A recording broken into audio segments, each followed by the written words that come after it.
आप देख सकते हैं कि आज सवेरे से कल रात की घटना है। हमारे 40 से ज्यादा सैनिकों ने शहादत दी। पाकिस्तान ने बिल्कुल कायर की तरह उन पे हमला करते हुए 40 से ज्यादा जवानों को शहीद कर दिया और पूरे देश में अभी आक्रोश है और हर व्यक्ति ये चाहता है कि पाकिस्तान को कड़ी से कड़ी सबक दी जाए। अब कोई बातचीत नहीं, कोई सिलसिला नहीं।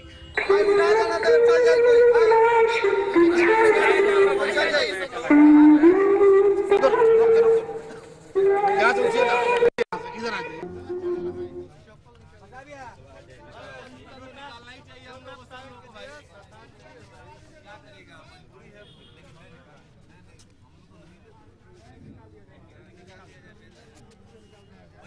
निकाल दिया जाए बड़े भाई।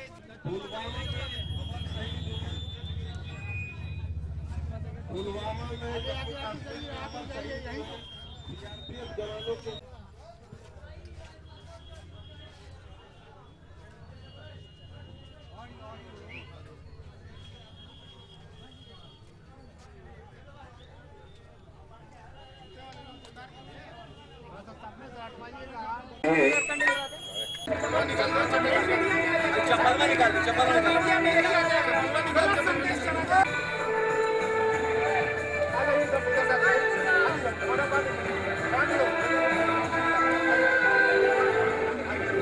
क्या कहना चाहेंगे? 40 जवानों की शहादत, क्या सिर्फ बातचीत होगी या ठोस कार्रवाई होगी? नहीं, माननीय प्रधानमंत्री ने कहा है कि आतंकियों की ये सबसे बड़ी भूल साबित होने वाली है और उनको ये बड़ी कीमत चुकानी होगी। ये भूल साबित उनकी होने वाले माननीय प्रधानमंत्री ने कहा है। और देश के नौजवान, किसान, विद्यार्थी, स्टूडेंट सभी को विश्वास है अपने माननीय प्रधानमंत्री पर, देश के सेनाओं पे, कि उनका करारा जवाब होगा। सर्जिकल स्ट्राइक जो हुआ था उससे भी बहुत बड़ा अभियान उम्मीद है कि होगा और सारे जो आतंकवादी हैं ऑल आउट के पूरा कार्रवाई की जाएगी। देवेंद्र जी, 24 घंटे बीत चुके हैं, अब तक कोई कार्रवाई नहीं हुई है और पूरा देश आज कम से कम 40 से ज्यादा जो हमारे शहीद हुए हैं सेना के जवान, आज कम से कम राजनीति ना हो, अब पूरा देश कार्रवाई चाहता है।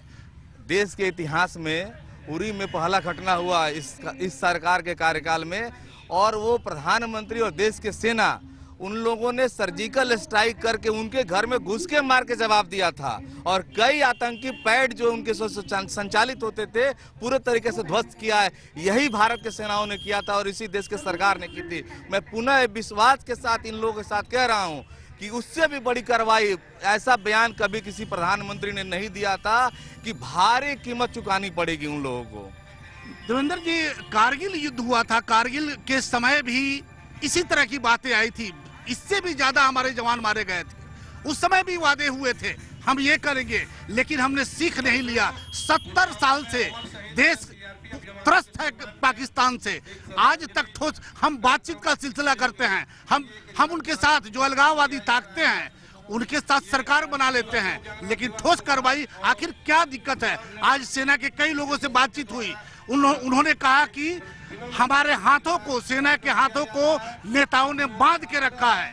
क्या आपको लगता है कि आने वाले समय में ये हाथ खुलेंगे? आपको ये ज्ञात होना चाहिए कि आज सुबह जो आंतरिक सुरक्षा पे जो बैठक हुई है, माननीय प्रधानमंत्री ने कहा है कि सेनाओं के लिए हाथ खुले हैं, खुले छूट दी जाती है, चाहे जैसी कार्रवाई करें। आप बारूद से भर दे पाकिस्तान को, कोई रोक नहीं सकता। और यहाँ भी इस रैली में 2 एयरफोर्स के जवान आपके साथ खड़े हैं। ये अनिकेश जी हैं एयरफोर्स में, राम बाबू जी हैं। इन लोगों का कहना है कि ऐसा जो सामान हमारे 10 साल के जो कार्यकाल के सरकार थे उसमें नहीं था, लेकिन अब वर्तमान के सरकारों ने ऐसा सामान खरीदा है और हम मुंह तोड़ जवाब देंगे। आपने देखा कि देवेंद्र जी ने कहा कि आज देश मर्माहत है और पूरे देश में आक्रोश की लहर है। हर व्यक्ति चाहता है कि कठोर से कठोर कार्रवाई। हमें इंतजार करना होगा, हालांकि देश इंतजार के मूड में नहीं है। देश आज कह रहा है कि बिल्कुल किसी से बातचीत नहीं, किसी से राय नहीं लेनी है, सीधा कार्रवाई हो। चूंकि अब जिस तरह से पाकिस्तान ने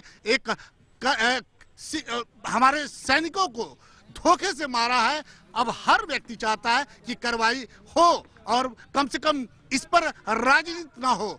देश की सुरक्षा को लेकर के हमारे साथ सेना से आए हुए कुछ जवान भी हैं।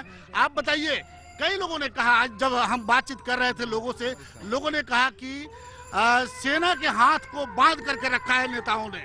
आपको क्या लगता है, आप चूंकि सेना में रहे हुए हैं, आपको क्या लगता है? ये तो सच्चाई है जे सेना के सेनाध्यक्ष, अगर हमारे पास इतने साजो सामान है भारत के पास, अगर खुली छूट दे दी जाए तो पाकिस्तान के 24 घंटे या 12 घंटा में उसकी मतिया मिल जाएगी।